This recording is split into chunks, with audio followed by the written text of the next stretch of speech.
What if the thing you've been told to ignore your entire life, that quiet knowing in your chest, that inexplicable unease in a room full of smiling faces, was actually the most sophisticated psychological instrument known to science? Stay with me, because what Carl Jung discovered about highly sensitive people will permanently change how you understand your own mind. Most people call it a gut feeling. They dismiss it as anxiety. They tell you you're overthinking, but Jung had a different name for it entirely. He called it the inferior function rising, the unconscious mind surfacing what the conscious mind refuses to see.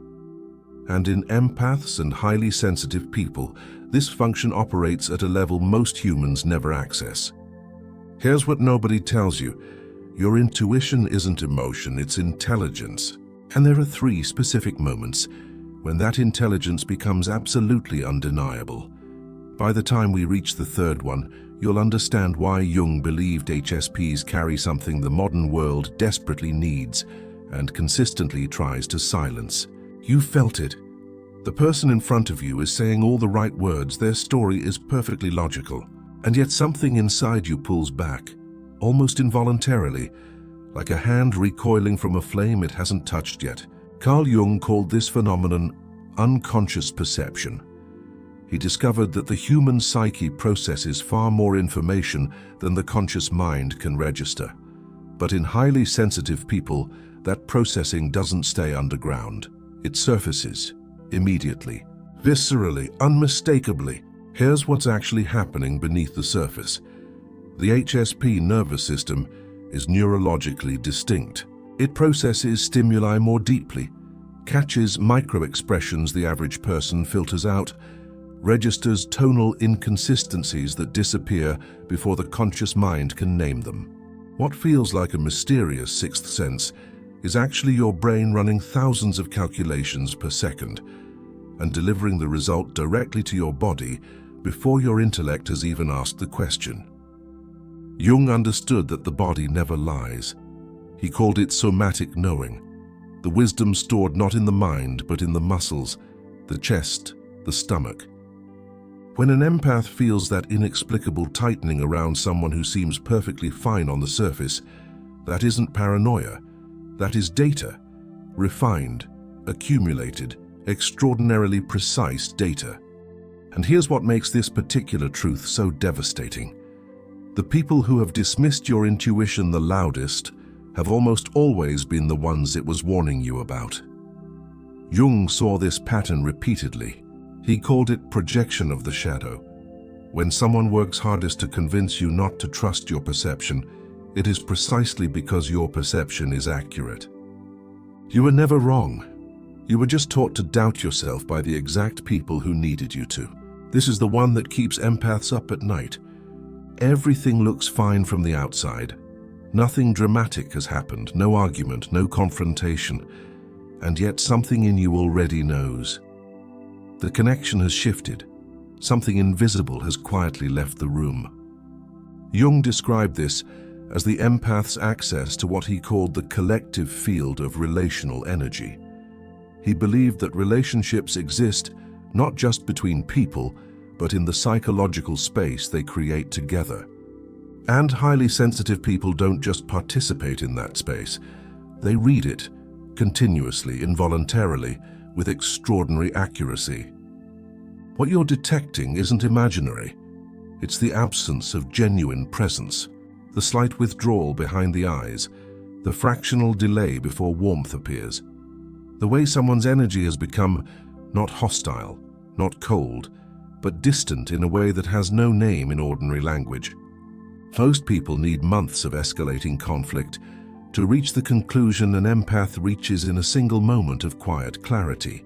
Jung saw this not as emotional fragility, but as what he called temporal intuition, the ability to perceive the arc of something before it completes, to feel the ending while others are still reading the opening pages. And here is the painful paradox Jung identified. Because empaths sense endings early, they often begin grieving before the loss has officially arrived. People around them see someone mourning something that hasn't happened yet and call them dramatic, unstable, too sensitive. But the empath knows.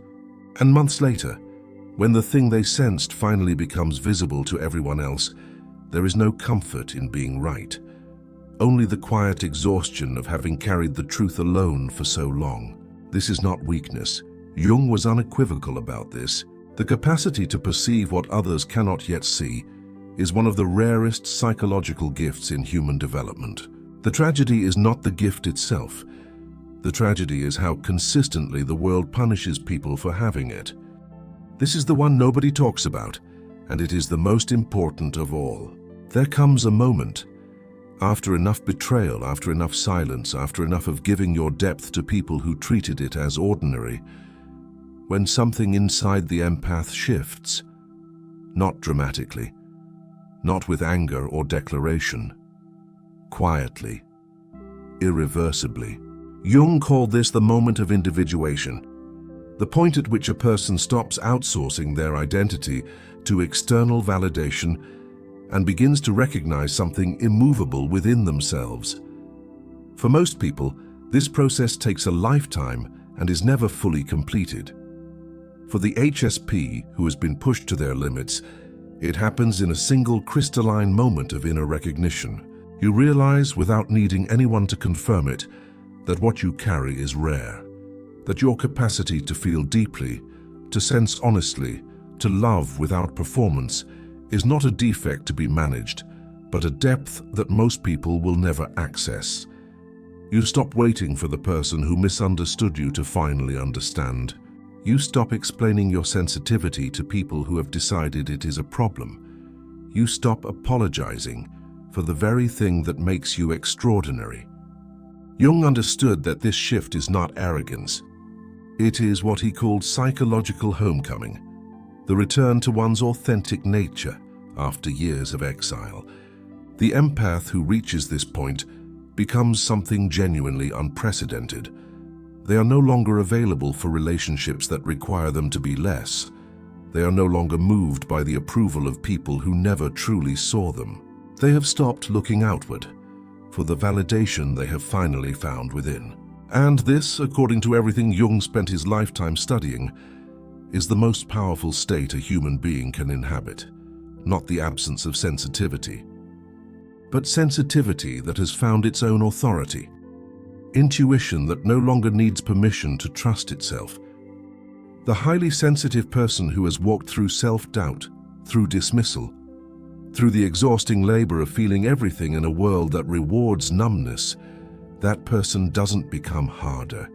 They become clearer. They feel everything still, but they are no longer at the mercy of it. They see everything still, but they are no longer confused by what they see. They love still, but they have learned finally to include themselves. Jung believed that the most evolved psychological state is not the absence of feeling, but feeling held within unshakable self-knowledge. The awakened HSP embodies this completely. They are simultaneously the most open and the most protected person in any room. Open, because their sensitivity never closes. Protected, because they have finally learned to trust the one voice that has never once lied to them, their own.